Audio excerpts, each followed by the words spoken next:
Tonton video ini sampai selesai agar Anda tidak gagal paham.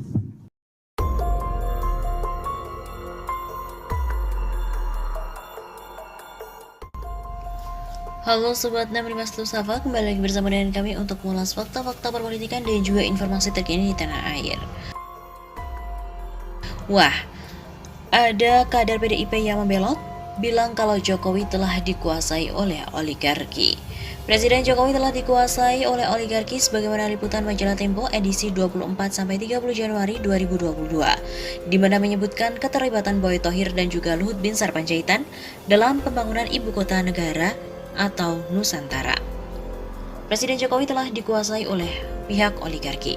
Begitu kata politikus PDIP Beator Suryadi dalam pernyataannya kepada Suara Nasional pada Selasa 25 Januari. Beator juga mengatakan Jokowi adalah kita ketika ada harapan menghilangkan korupsi, kolusi dan juga nepotisme atau KKN. Dan juga oligarki sebagaimana terjadi di era Orde Baru. Kini Jokowi adalah mereka, bukan kita lagi, papar Beator. Kata Beator, oligarki menguasai Jokowi memunculkan aktivis 98 yang mengoreksi penguasa saat ini. Semangat 98 itu terbagi dalam berbagai kelompok yang intinya ingin bersama Jokowi mencapai harapan dan cita-cita koreksi tersebut.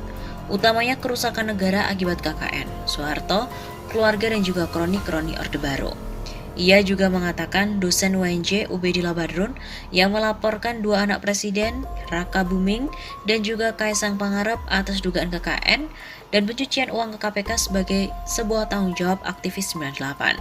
Koreksi Ubedillah adalah hal biasa sebagai tanggung jawab aktivis 98 atas dikhianatinya cita-cita anti KKN. Itu pun masih dugaan.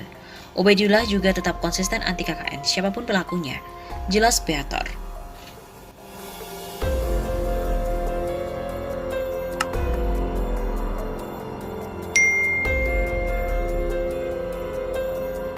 Nama Joko Widodo kembali menuai perhatian publik luas.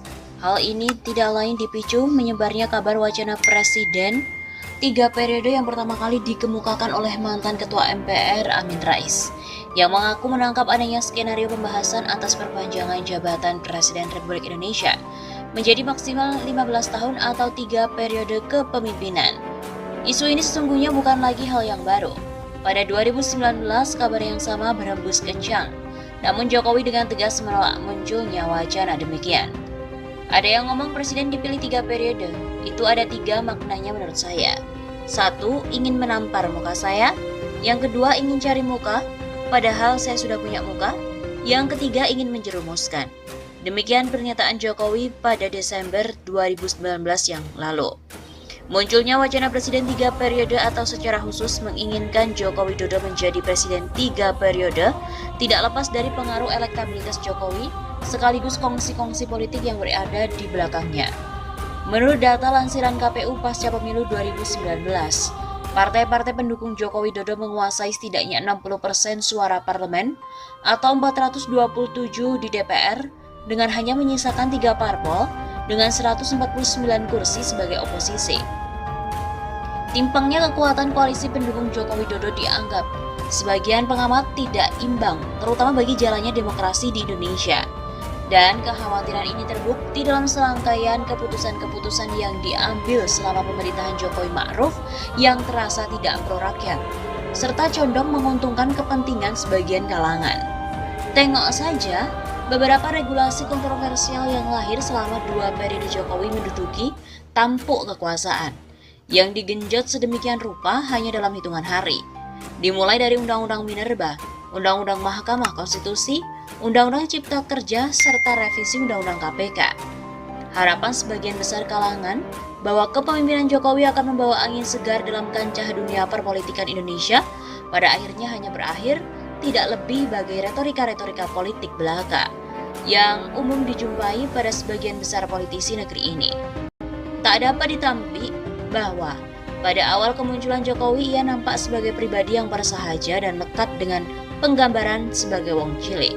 Ia gemar bersinggungan langsung dengan rakyat, tak keberatan belusukan ke pasar-pasar, ke kampung-kampung sampai masuk gorong-gorong kotor pun dijabani oleh beliau tanpa malu ataupun canggung. Latar belakangnya yang bukan berasal dari elit politik maupun dunia militer Indonesia membuatnya menjadi tokoh baru yang menyegarkan dan berbeda dari sebagian politisi-politisi Indonesia pada masanya.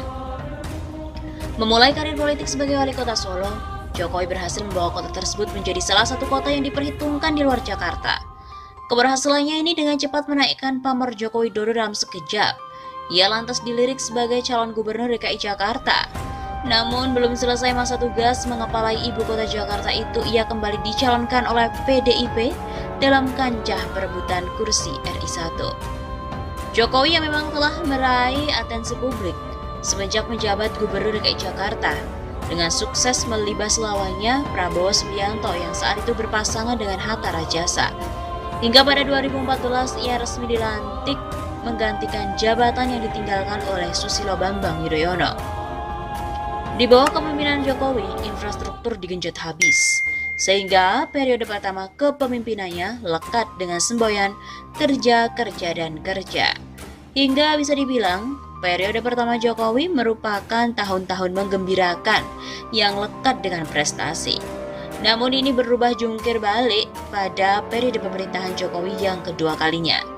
Tercatat begitu banyak langkah-langkah dan pengambilan keputusan yang sangat mengecewakan dan memantik kemarahan publik secara luas. Revisi Undang-Undang KPK dan Omnibus Law adalah sedikit dari sekian banyak keputusan pemerintahan masa Jokowi yang mengundang begitu banyak kontroversi dari banyak kalangan. Tak hanya dari rakyat biasa, melainkan dari akademisi, mahasiswa maupun para buruh. Semakin kesini, semakin menunjukkan sepak terjang Jokowi sebenarnya. Sekaligus juga menegaskan bahwa apapun latar belakangnya dan visi misi apapun yang diemban, tidak lebih seperti politikus kebanyakan yang pernah menyinggahi panggung perpolitikan Indonesia. Dan sikap ini terasa kian nyata setelah anak dan menantunya sama-sama terpilih sebagai wali kota, mewakili kota masing-masing. Jokowi yang sebelumnya membantah hendak membangun dinasti politik perlahan berubah arah dari haluan yang pernah ia tegaskan sendiri dengan penuh kemantapan dan keyakinan. Menjadi presiden bukan berarti menyalurkan kekuasaan pada anak-anak saya, ujar Jokowi sendiri dalam autobiografinya berjudul Menuju Cahaya yang terbit pada tahun 2018. Jokowi hari ini yang sebelumnya kita kenal sebagai sosok yang lekat dengan kesan sederhana, berbeda dengan para elit-elit politik Indonesia. Nyatanya, membuktikan bahwa ia sama saja dengan para politikus lainnya yang memiliki ambisi-ambisi terpendam yang bertujuan tidak lain memperkokoh kekuasaan dan melebarkan pengaruh.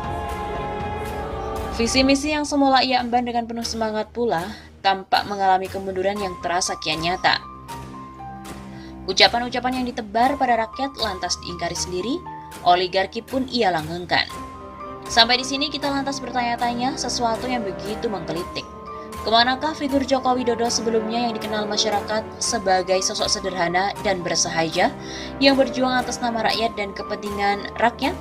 Adakah ia tenggelam dalam godaan kekuasaan?